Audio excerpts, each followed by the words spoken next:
hear that. But there are tons So and from tons what you said, of you know, they migrated their land. They must have mixed with people, stayed with some people. How can Nigerians take part in the fight against sexual and gender-based violence and trafficking of persons, especially women and girls? I imagine that those girls must have stayed with some people who would have suspected something. What can they do? I think basically for us, when you see something, you say something. We need to watch out for each other. Like I always tell people, I said there's no free lunch anywhere. The grass is only as green as how much you water it. So when somebody comes to you with a mouth-watering offer, you need to do your homework. You need to ask questions. There's something called hope, which is very dangerous. You find 10,000 people who are willing to cross the Sahara Desert to Libya for a better life. And those 10,000 people all want to be the exception. We hear of hundreds and hundreds of people that died through that, that trip, but everybody wants to be an exception. So when you see something, just say something. Some people might not have the ability to recognize the red flags, but for those of us who are educated enough, who recognize the red flags, we need to be vigilant.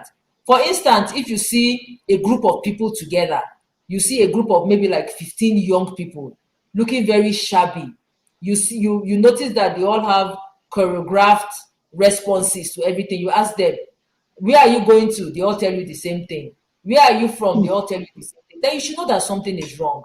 And when you see them in the company of an older person who seems to be the one controlling the group, then you know that something is wrong. When you see them being scared, when you see them shabbily dressed, or when you see them visibly upset or rattled, you should know that something is wrong. So basically, if you see something, say something. If you live in a community where somebody constantly batters his wife, domestic violence, don't say it is not your business. Don't say it's a private affair. Domestic violence is not a private affair. Domestic violence is is a public affair. It is something that affects individuals, it affects communities, it affects nations. So that person's business is also your business. So report. Statistics shows that a person in an abusive relationship attempts to leave an average of 7 times before they finally leave. So it is not our place to be judgmental. It is our place to always assist. I'd love you to advise women